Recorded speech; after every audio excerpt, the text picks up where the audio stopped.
Subscribe করো commerce lesson এবং bell icon press করে প্রতিটি ভিডিওর প্রথম দর্শক হওয়ার সুযোগ পাও। আজকের ভিডিওতে আমরা অ্যাকাউন্টেন্সি মডেল কোশ্চেনের এমসিকিউগুলো সলভ করব। তোমরা যারা ভাবছো মডেল কোশ্চেনের অ্যান্সার তো আগে থেকেই সলভ করা আছে, তাদের জন্য বলে রাখি অনেক এমসিকিউ এর অ্যান্সার কিন্তু ভুল আছে। তাহলে শুরু করা যাক। সবার ফার্স্টে সেট 1 রোমান 1 এর অ্যান্সার হবে ₹4 লাখ। তো এখানে 40,000 ইকুইটি শেয়ার ছিল আর 10 টাকা করে যদি হয় তো এখানে বলেছিল শেয়ার ক্যাপিটালে কত আসবে। তো শেয়ার ক্যাপিটাল সবসময় ফেস ভ্যালুটা আসে, অর্থাৎ 40,000 ইন্টু 10। এবারে এখানে যদি বলতো ব্যাংকে কত আসবে বা কত টাকা রিসিভ করবে, সেক্ষেত্রে কিন্তু আমরা ইস্যু প্রাইসটা নিতাম, অর্থাৎ 40,000 ইন্টু এখানে 10 টাকার শেয়ার যদি 10% প্রিমিয়ামে ইস্যু করে তাহলে প্রত্যেকটা শেয়ারের ইস্যু প্রাইস হয়ে যায় 11 টাকা করে। তাহলে 40,000 ইন্টু 11 হতো, অর্থাৎ 4,40,000। আচ্ছা, নেক্সট রোমান 2 এর অ্যান্সার হবে ₹7। তো এখানে বলা ছিল শেয়ার ফরফিচার অ্যাকাউন্টে কত টাকা ক্রেডিট হবে। তো আমরা আগেও এটা দেখেছি, শেয়ার ফরফিচার অ্যাকাউন্টে paid up value minus premium যে অ্যামাউন্টটা হয় সেটা ক্রেডিট হয়। তো এখানে পেড আপ ভ্যালুটাই শুধু হবে, প্রিমিয়াম যেহেতু ছিল না। আচ্ছা, রোমান 3 এর অ্যান্সার হবে ইকুয়াল টু কিউ। তো এখানে দেখো পি আর আর এর যে শেয়ারগুলো ছিল সেটা 1 আর 1 ছিল, এই দুটো অ্যাড করলে কিউ এর শেয়ার অর্থাৎ 2 আসে, সেজন্য হবে equal to Q. Next Roman 4 এরটা হবে গেনিং রেশিও, রোমান 5 এরটা হবে এখানে যেটা বলেছে যে শেয়ার ক্যাপিটাল অ্যাকাউন্ট কত দ্বারা ডেবিট হবে। তো এখানে দেখো আমাদের বলা ছিল ফাইনাল কলের অ্যামাউন্ট ₹2। এবারে শেয়ার ক্যাপিটাল অ্যাকাউন্টে ফরফিচারের জার্নালে আমরা কলড আপ ভ্যালুটাকে ডেবিট করি। তাহলে যদি 2 টাকা কলড আপ না হয় তাহলে 10 টাকার মধ্যে 8 টাকা কলড আপ হয়েছে, তাহলে 1000 ইন্টু 8 টাকা হবে, 10 থেকে 2 মাইনাস করে। আচ্ছা, নেক্সট রোমান 6 এর অ্যান্সার হবে সি ক্রেডিটার্স, রোমান 7 এর অ্যান্সার হবে ₹12,000। এবার এখানে অ্যান্সারটা কি করে এলো সেটা বলে রাখি। এখানে অ্যাভারেজ প্রফিট ছিল 42,000, তার থেকে মাইনাস করব নর্মাল প্রফিট। তো এখানে নর্মাল প্রফিটটা হচ্ছে capital employed into normal rate of return, অর্থাৎ 2,50,000 ইন্টু 12%। তো এটা করে পাবে 30,000। তো সেটা লেস করে যেটা হয় সেটা সুপার প্রফিট, তো সেটা বেরোচ্ছে 12,000। নেক্সট রোমান 8 এর অ্যান্সার হবে অল, রোমান 9 এর অ্যান্সার হবে অপশন এ এক্সপেন্সেস, রোমান 10 এর অ্যান্সার হবে বোথ। কারণ দেখো এখানে বলে দিয়েছিল যদি সেখানে কোনো পার্টনারশিপ ডিড না থাকে তাহলে পার্টনাররা কিভাবে প্রফিট লস ভাগ করে নেবে। তো ইকুয়াল বলা আর 1:1:1 বলা দুটো একই জিনিস, সেজন্য অপশন সি বোথ হবে। নেক্সট 11 এর অ্যান্সার হবে শেয়ার হোল্ডার্স ফান্ড। নেক্সট 12 এর অ্যান্সার হবে ইস্যুড অ্যাট এ প্রিমিয়াম। আর 13 এর অ্যান্সার হবে শেয়ার ফরফিচার অ্যাকাউন্ট। নেক্সট রোমান 14 এর অ্যান্সার হবে নান। তিনটেই ফিচার্সের মধ্যে পড়ে, তাহলে ফিচার্সের মধ্যে পড়ে না, কোনোটাই নয়, অর্থাৎ নান। আচ্ছা, 15 এর অ্যান্সার। তো 15 এ এখানে দেখো বলে দিয়েছে এ আর বি এর রেশিও ছিল 3:2, সি জয়েন করছে 1/5 শেয়ারের জন্য, তাহলে নতুন রেশিও কত হবে। তো এখানে দেখো এ বি সি তিনজন আগে লিখে নেব, এবারে তার মধ্যে সি আসছে 1/5 শেয়ারের জন্য, তাহলে এখানে 1/5 লিখে দিলাম। তাহলে পড়ে থাকছে বাকিদের জন্য 4/5, তাহলে 4/5 দু জায়গায় লিখে দিলাম। এবারে এ আর বি এর রেশিও তো ছিল 3:2, তাহলে তাদের মধ্যে ভাগ করে দেবো 3/5 আর 2/5 দিয়ে, তাহলে ইন্টু 3/5 ইন্টু 2/5। তাহলে এটাকে সলভ করে আসছে 12/25, এটাকে সলভ করে আসছে 8/25, আর নিচে 25টাকে সেম আনতে হবে, তাহলে ইন্টু 5/5 দিয়ে মাল্টিপ্লাই করে এটা পাচ্ছি 5/25। তো নিচে 25 গুলো তিনটেরই কেটে দিলাম, তাহলে পড়ে থাকছে 12:8:5। অ্যান্সার হবে অপশন বি। আচ্ছা, নেক্সট 16 এর অ্যান্সার হবে 2:1। তো এখানে দেখো ওয়াই রিটায়ার করছে, তাহলে মাঝে 3 চলে যাবে, তাহলে পড়ে থাকছে 4:2, অর্থাৎ সেটাকে ছোট করলে দাঁড়ায় 2:1। আচ্ছা, কারেন্ট অ্যাকাউন্টের ব্যালেন্স ডেবিট হতে পারে, ক্রেডিট হতে পারে, অথবা নীল হতে পারে। নেক্সট পরের অ্যান্সারটা হবে কারেন্ট অ্যাকাউন্ট, তারপরের অ্যান্সারটা হবে ₹2 লাখ। তো এটা কি করে আসছে দেখে নাও। এখানে আমাদের রিলেশন বলে দিয়েছে credit sales is 60% of cash sale, তাহলে credit sale divided by cash sale is equal to হবে 60/100, তাহলে টোটাল সেলটা হবে 160। এবারে আমাদের জানতে চেয়েছে ক্যাশ সেল কত হবে, তাহলে cash sales is equal to আমাদের এখানে একটা রুপিস দিয়ে দিয়েছিল 3,20,000, যেটা ছিল টোটাল সেলস, তাহলে 3,20,000 টোটাল সেলস অর্থাৎ 160 সমান, তাহলে সেটা দিয়ে ডিভাইড করব। আর ক্যাশ সেল জানতে চাইছি, ক্যাশ সেলের রেশিও ছিল 100, তাই 100 দিয়ে মাল্টিপ্লাই করব, করে আমরা পাচ্ছি 2 লাখ। নেক্সট 20-র অ্যান্সারটা হচ্ছে 65%। তো এই 65% কি করে আসছে দেখে নাও। অপারেটিং রেশিওর ফর্মুলা হলো cost of goods sold plus operating expenses whole divided by net sales into 100। তো এখানে কস্ট অফ গুডস সোল্ড ছিল 2 লাখ আর অপারেটিং এক্সপেন্সেস ছিল 60,000, এই দুটো ওপরে অ্যাড হচ্ছে ডিভাইডেড বাই টোটাল সেলস এখানে দেওয়া আছে, নেট সেলস ওটাই ধরে নিচ্ছি, তাহলে 4 লাখ ইন্টু 100। তো এটা সলভ করে পাচ্ছি 65%। নেক্সট আছে ideal value of liquid ratio. তো লিকুইড রেশিও হচ্ছে 1:1। আর ইন্টারেস্ট পেড অন ডিভেঞ্চার এটা হবে ফাইন্যান্সিং অ্যাক্টিভিটিস। নেক্সট এর অ্যান্সার হচ্ছে নেট সেলস, আর লাস্টের অ্যান্সারটা হবে ₹1,20,000। এবার এটা কি করে আসছে দেখো, এখানে কারেন্ট রেশিও দিয়ে দিয়েছে 5:3 আর ওয়ার্কিং ক্যাপিটাল দিয়ে দিয়েছে 80,000। তাহলে কারেন্ট রেশিও মানে তো CA/CL, তাহলে ওয়ার্কিং ক্যাপিটাল আসছে কি করে 5 - 3 অর্থাৎ current assets minus current liability করে, অর্থাৎ 2 এর সমান। তাহলে এই যে 80,000 আছে সেটা তো 2 এর সমান, তাই 2 দিয়ে ভাগ করবো, আর কারেন্ট লাইবিলিটি জানতে চাই অর্থাৎ 3, তাই 3 দিয়ে মাল্টিপ্লাই করে আমরা পাচ্ছি ₹1,20,000। নেক্সট সেট 2, রোমান 1 এর অ্যান্সার হবে অপশন বি 1932, রোমান 2 এর অ্যান্সার হবে নামিক হিসাব বা নমিনাল অ্যাকাউন্ট, রোমান 3 এর অ্যান্সার হবে ইনকাম, রোমান 4 এর অ্যান্সার হবে profit and loss appropriation account, Roman 5 এর অ্যান্সার হবে 6:3:2। তো এখানে দেখো এটা কিভাবে পাওয়া যাচ্ছে, এখানে এক্স আর ওয়াই এর রেশিও বলে দিচ্ছে 2:1 আর ওয়াই আর জেড এর রেশিও বলে দিচ্ছে 3:2। তাহলে এক্স ওয়াই জেড পরপর লিখে নেব। এবারে এক্স আর ওয়াই এর রেশিও বলে দিয়েছিল 2:1, তাহলে 2 আর 1 পরপর সামনের সারিতে লিখব। আর ওয়াই আর জেড এর বলেছে 3:2, তাহলে সেটা পরের সারিতে লিখব 3:2। এবারে দেখো এই লাইনের যেটা রয়েছে অর্থাৎ এইখানে যে মাল্টিপ্লাই করছি 1 এর সাথে তো মাল্টিপ্লাই হয়ে গেল 3, তাহলে 2 এর সাথেও মাল্টিপ্লাই করব 3, ওই লাইনে যেটা রয়েছে সেটাই মাল্টিপ্লাই করব। এবারে দেখো এই লাইনে 3 আর 2 ছিল, তো 3 এর সাথে মাল্টিপ্লাই হচ্ছিল 1, তাহলে 2 এর সাথেও সামনে মাল্টিপ্লাই করে দেবো 1, তাহলে ফার্স্টেরটা 6, তারপরটা 3, তারপরটা 2, তাহলে 6:3:2। এটা হচ্ছে আমাদের অ্যান্সার। নেক্সট 6 এর অ্যান্সার হবে সুপার প্রফিট। নেক্সট 7 এর অ্যান্সার হবে 5,000। তো এখানে এটা কি করে আসছে এটা দেখে নাও, এখানে অ্যাভারেজ প্রফিট বলেছিল 15,000, তো 15,000 থেকে যদি আমরা 5,000 নর্মাল প্রফিট লেস করি তবেই সুপার প্রফিট পড়ে থাকে 10,000, আর তবেই 2 বছরে সুপার প্রফিট মাল্টিপ্লাই করে অর্থাৎ 10,000 ইন্টু 2 করে গুডউইলের ভ্যালু পড়ে থাকে 20,000। তো এখানে যা অপশন রয়েছে তার মধ্যে একটাও নয়, সেজন্য অ্যান্সার হবে কোনোটিই নয়। নেক্সট 8 এর অ্যান্সার হবে অ্যাকাউন্টিং স্ট্যান্ডার্ড 26। এবারে যদি বলি কারেন্ট অ্যাকাউন্টিং স্ট্যান্ডার্ড, তাহলে এটার অ্যান্সার কিন্তু হবে ইন্ডিয়ান অ্যাকাউন্টিং স্ট্যান্ডার্ড 38। 9টার অ্যান্সার হচ্ছে ওল্ড প্রফিট শেয়ারিং রেশিও, 10-এর অ্যান্সার হবে 80,000। তো এখানে ফার্মের গুডউইল ছিল 2,40,000 আর শান্তনু শেয়ার ছিল 1/3, তাহলে 2,40,000 ইন্টু 1/3 করে পাচ্ছি 80,000।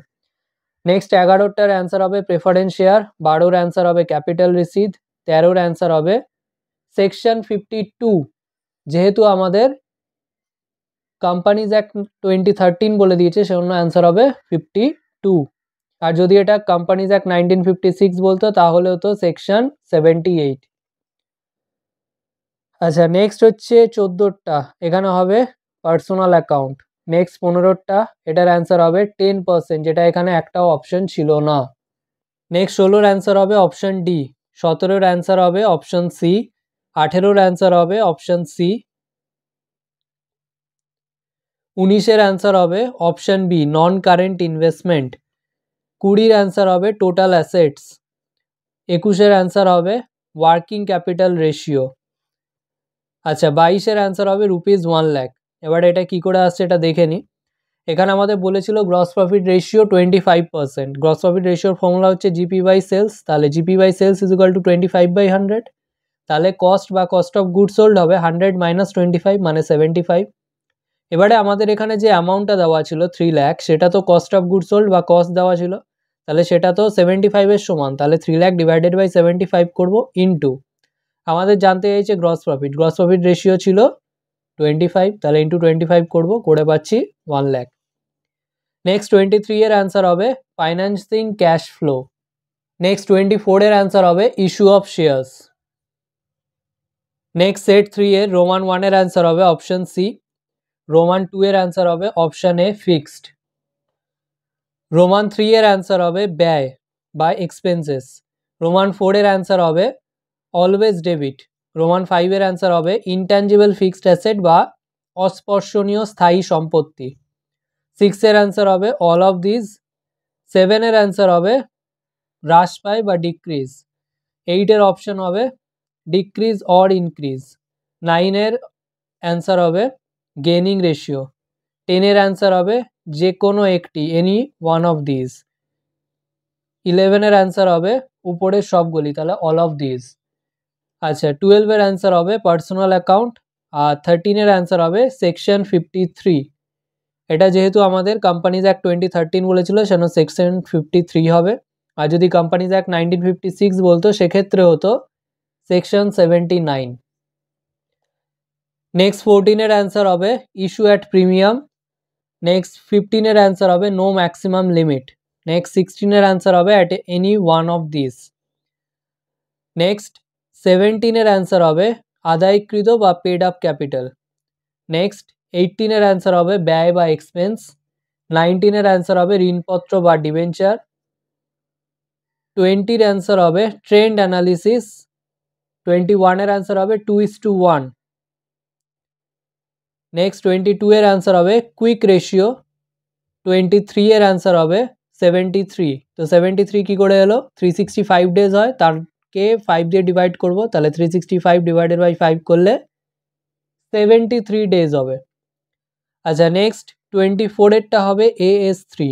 এবারে যদি আমাদের কারেন্ট অ্যাকাউন্টিং স্ট্যান্ডার্ড বলো তাহলে সেটা হচ্ছে Indian accounting standard 7। Next set 4 এর রোমান 1 এর অ্যান্সার হবে অপশন বি চুক্তিপত্র বা ডিড।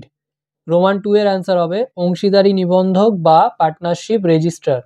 রোমান 3 এর অ্যান্সার হবে option C personal account. Roman 4 এর অ্যান্সার হবে নগদ এবং দ্রব্য উভয়ের পরিবর্তে by cash and kind both. আচ্ছা, রোমান 5 এর অ্যান্সার হবে অপশন বি লাভ 1/16 বা গেন 1/60। তো এখানে এটা কি করে বার করব? তো যে কোনোভাবে বার করতে পারো, ওল্ড মাইনাস নিউ করেও বার করতে পারো, নিউ মাইনাস ওল্ড করেও বার করতে পারো। তো যেটা করে বার করছো অর্থাৎ ওল্ড মাইনাস নিউ যদি করি, সেটার রেজাল্ট যদি নেগেটিভে আসে তাহলে অপোজিট হবে। তো ওল্ড মাইনাস নিউ করলে আমরা স্যাক্রিফাইসিং পাই, বাট যদি মাইনাসে বেরোয় সেটা গেন হয়ে যাবে। আর যদি নিউ মাইনাস ওল্ড করো তাহলে যদি পজিটিভে বেরোয় তাহলে নিউ মাইনাস ওল্ড করে তো আমরা গেনিং রেশিওই পাই, তাহলে গেনিংই বেরোচ্ছে। আর যদি নেগেটিভে বেরোয় তাহলে স্যাক্রিফাইসিং বেরোবে। তো এখানে আমরা যেহেতু new ratio minus old ratio করছি, এটা পজিটিভেই বেরোচ্ছে, তাহলে নিউ মাইনাস ওল্ড করলে গেনিং রেশিওই হয়। তো এখানে দেখো 4/15 ছিল নিউ রেশিও ওয়াই এর, আর ওয়াই এর ওল্ড রেশিও ছিল 3/12, তা মাইনাস করে আমরা পাচ্ছি 1/60। আচ্ছা, নেক্সট 6 এরটা, এটার অ্যান্সার হবে রিভ্যালুড ফিগার্স। 7 এর অ্যান্সার হবে ₹4500। তো এখানে দেখো কিভাবে আসছে ফিগারটা। এখানে বলেই দিয়েছে গুডউইলের ভ্যালু ছিল 30,000, কিন্তু তার মধ্যে অলরেডি বইতে রেজ হয়ে রয়েছে 12,000। তাহলে বাকি যে গুডউইলটা অর্থাৎ 30,000 মাইনাস 12,000 করে বাকি গুডউইলের ভ্যালু হচ্ছে 18,000। তার 1/4 জন্য টি টাকা দেবে, তাহলে ইন্টু 1/4 করে পাবো 4500। আচ্ছা, নেক্সট 8 এরটা অ্যান্সার হবে 2:1। তো এখানে দেখো ওল্ড রেশিও বলা আছে, নিউ রেশিও বলা নেই। ওল্ড রেশিও যদি বলা থাকে আর নিউ রেশিও যদি না বলা থাকে সেক্ষেত্রে ওল্ড রেশিওটাই স্যাক্রিফাইসিং রেশিও হয়ে যাবে, তাহলে 2:1 ছিল, স্যাক্রিফাইসিং রেশিও 2:1 হয়ে যাবে। নেক্সট 9 এর অ্যান্সার হবে ডেপ্রিসিয়েশন অফ অ্যাসেট। 10 এর অ্যান্সার হবে সুনাম বা গুডউইল। আচ্ছা, 11 অ্যান্সার হবে অ্যাক্রুয়াল বেসিস। 12 অ্যান্সার হবে এখানে যা যা রয়েছে তার মধ্যে একটাও নয়, এটার অ্যান্সার হবে গুডউইল অ্যাকাউন্ট। নেক্সট 13 অ্যান্সার হবে ₹50। নেক্সট 14 এর অ্যান্সার হবে ডিস্ট্রিবিউশন অফ ডিভিডেন্ড। নেক্সট 15 এর অ্যান্সার হবে option C reduction of paid up capital. Next 16 এর অ্যান্সার হবে বাইব্যাক অফ শেয়ার। নেক্সট 17 এর অ্যান্সার হবে 2.5%। তো এখানে ডিবেঞ্চার ইস্যু করার সময় আন্ডার রাইটিং কমিশন যেটা দেওয়া হয় আন্ডার রাইটারদের সেটা হচ্ছে 2.5%। এটা তোমাদের বিকমের সিলেবাসে আছে।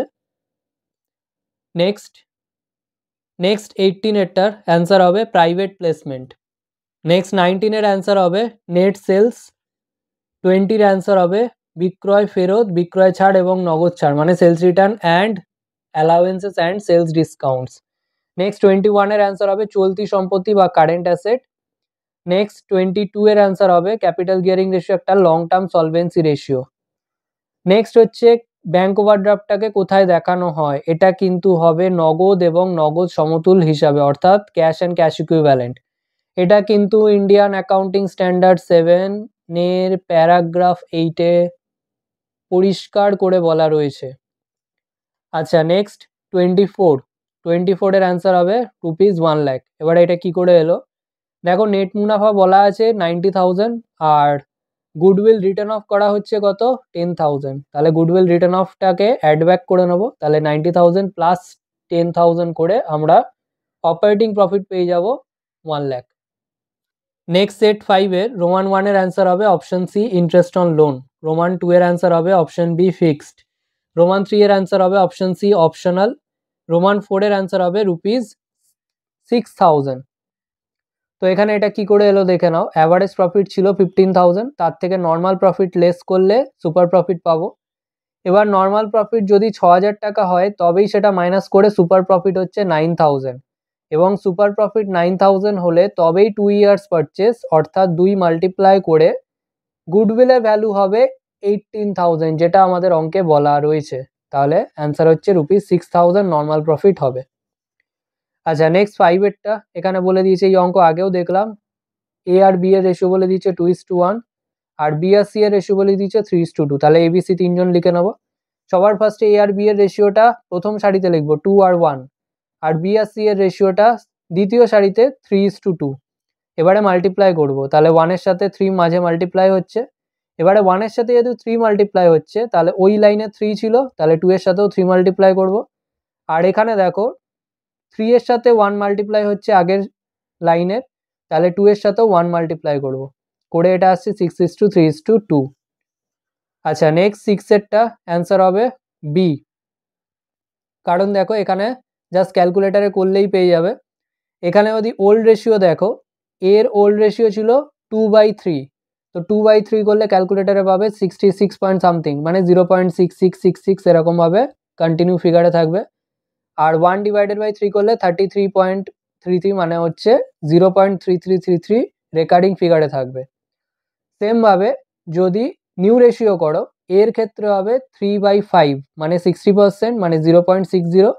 তাহলে এর ছিল 0.666, সেখানে হয়ে গেল 0.60, তাহলে কমে গেল। কিন্তু বি এর ছিল 0.33, কিন্তু নতুন রেশিও 2/5 যদি করো সেটা করে দেখবে 0.4, অর্থাৎ 0.33 থেকে 0.4 হয়েছে, তাহলে এখানে বি লাভ করছে। আচ্ছা নেক্সট হচ্ছে 6 এরটা, এবার 6 এর অ্যান্সার হবে অপশন বি। নেক্সট 8 এর অ্যান্সার হবে অপশন এ ফার্নিচার অ্যাকাউন্ট। 9 এর অ্যান্সার হবে অপশন সি 2:1। তো এখানে দেখো ওয়াই চলে যাচ্ছে, তাহলে পড়ে থাকছে 4:2, সেটাকেই ছোট করলে 2:1। আচ্ছা নেক্সট 10 এরটা, তো এখানে বলে দিয়েছে এক্স আর ওয়াই আর জেড তিনজন পার্টনার 2:3:1। এবারে ওয়াই রিটায়ার করছে আর ফার্মের গুডউইল হচ্ছে 90,000। এবার বলেছে এক্স এর ক্যাপিটাল কত দ্বারা ডেবিট হবে। তো সবার আগে বার করে নিতে হবে ওয়াই কত শেয়ারের গুডউইল পাচ্ছে। তো ওয়াইজ গুডউইল কত হবে, গুডউইল 90,000 ইন্টু ওয়াই এর শেয়ার, মানে 3/6 করে পাচ্ছি 45,000। এবার এই 45,000টা দেবে কন্টিনিউইং পার্টনার এক্স আর জেড। তাহলে এক্স আর জেড এর রেশিও তো পড়ে থাকছে 2:1, তাহলে তার মধ্যে এক্স দেবে তার শেয়ারের, অর্থাৎ 2/3। তাহলে এক্স এর কন্ট্রিবিউশন হবে 45,000 ইন্টু 2/3, মানে 30,000। আচ্ছা নেক্সট 11 এর অ্যান্সার হবে ওল্ড রেশিও, 12 এর অ্যান্সার হবে গেনিং রেশিও, 13 এর অ্যান্সার হবে 6% পার অ্যানাম, আর 14 এর অ্যান্সার হবে লোন ক্যাপিটাল। নেক্সট 15 এর অ্যান্সার হবে ₹7। তো এখানে দেখো কি বলেছিল, এখানে বলেছিল ফরফিচারের জার্নালে শেয়ার ফরফিচার অ্যাকাউন্ট কত দ্বারা ক্রেডিট হবে। তো শেয়ার ফরফিচার অ্যাকাউন্ট কিন্তু পেড আপ ভ্যালু দ্বারা ক্রেডিট হয়, তাহলে পেড আপ ভ্যালু ছিল 7 টাকা, তো 7 টাকা দিয়ে হবে। আচ্ছা নেক্সট 16টা, তো এখানে বলে দিয়েছে 16টার অ্যান্সার হবে 5,25,000। তো এটা কি করে এলো দেখে নাও। এখানে বলে দিচ্ছে 5,000টা শেয়ার ইস্যু করছে, যার ভ্যালু ছিল, ফেস ভ্যালু ছিল 100 টাকা করে, আর প্রিমিয়াম হচ্ছে 5%। তাহলে কত টাকার মানি রিসিভ করবে? মানি রিসিভ করবে মানে ব্যাংকের এগেনস্টে কত লিখবো? তাহলে ইস্যু প্রাইসটা মাল্টিপ্লাই হবে। 100 টাকার শেয়ার যদি 5 টাকা প্রিমিয়ামে ইস্যু করে, তাহলে ইস্যু প্রাইস হচ্ছে 105 টাকা। তাহলে 5,000 ইন্টু 105 করলে আমরা পাচ্ছি 5,25,000। নেক্সট 17-র অ্যান্সার হবে অপশান এ, 18-র অ্যান্সার হবে অপশান এ, 19-এর অ্যান্সার হবে অপশান বি, ক্রেডিটার্স। নেক্সট 20-র অ্যান্সার হবে all of this, option D. 21-এর অ্যান্সার হবে অপশান সি, ₹24,000। এবার এটা কি করে এলো দেখে নাও। এখানে বলে দিয়েছে gross profit ratio 12% on cost price. তাহলে আমাদের যা বলেছে সেটাই লিখবো। তাহলে জিপি বাই কস্ট লিখবো ইজুকাল টু 12/100। তাহলে সেলস কত হবে এই দুটো অ্যাড করে? তাহলে সেলস ইজুকাল টু 100 + 12 মানে 112। এবারে আমাদের যেটা অ্যামাউন্ট দিয়ে দিয়েছে সেটা তো বলে দিয়েছে বিক্রয় মূল্য বা সেল প্রাইস। তাহলে 2,24,000 সেল প্রাইস অর্থাৎ 112 এর সমান, ডিভাইডেড বাই 112 ইন্টু, এখানে আমাদের গ্রস প্রফিট জানতে চেয়েছে, মোট মুনাফা বা গ্রস প্রফিট। তাহলে ইন্টু 12 দিয়ে মাল্টিপ্লাই করবো, যেটা ছিল গ্রস প্রফিটের রেশিও। তাহলে মাল্টিপ্লাই করে আমরা পাচ্ছি ₹24,000। নেক্সট 22 এর অ্যান্সার হবে 3:1। তো এটা কি করে হলো দেখে নাও। তো এখানে আমাদের টোটাল লাইবিলিটি বলে দিয়েছে 3,90,000 আর নন কারেন্ট লাইবিলিটি বলে দিয়েছে 3 লাখ। তাহলে কারেন্ট লাইবিলিটি হবে টোটাল লাইবিলিটি থেকে নন কারেন্টটা বাদ দিলে, তাহলে 3,90,000 মাইনাস 3 লাখ করে পাচ্ছি 90,000 হচ্ছে আমাদের কারেন্ট লাইবিলিটি। এবারে কারেন্ট লাইবিলিটির সাথে ওয়ার্কিং ক্যাপিটাল অ্যাড করলে তো আমরা কারেন্ট অ্যাসেট পাই। তাহলে কারেন্ট অ্যাসেট ইজুকাল টু 1,80,000 যেটা ওয়ার্কিং ক্যাপিটাল ছিল, প্লাস 90,000 যেটা কারেন্ট লাইবিলিটিস, অ্যাড করে পাচ্ছি 2,70,000। এবারে কারেন্ট রেশিও জানতে চেয়েছে। তো কারেন্ট রেশিও ফর্মুলা হলো সিএ বাই সিএল। তাহলে সিএ হচ্ছে 2,70,000 বাই সিএল হচ্ছে 90,000। তাহলে 9 3 27 হয়, তাহলে 3:1 হবে। তাহলে 3:1। আচ্ছা নেক্সট 23 এরটা। তো এখানে অ্যান্সার হবে 1.5 মান্থস। এটা কি করে আসছে? এখানে আমরা জানি বছরে 12টা মাস থাকে, আর ক্রেডিটার্স টার্নওভার রেশিও বলে দিচ্ছে 8। তাহলে 12 ডিভাইডেড বাই 8 করলে 1.5 মান্থস। নেক্সট 24 এর অ্যান্সার হবে ইস্যু অফ নিউ ডিবেঞ্চার। আজকের ভিডিও এখানেই শেষ। ভিডিওটা ভালো লাগলে লাইক করো, বন্ধুদের সাথে শেয়ার করো। যদি কোনো প্রশ্ন থেকে থাকে অবশ্যই কমেন্ট সেকশনে জানাও, এবং এই ভিডিওটা থেকে যদি নতুন কিছু শিখে থাকো তাহলে অবশ্যই সাবস্ক্রাইব করো এবং দেখতে থাকো কমার্স লেসন।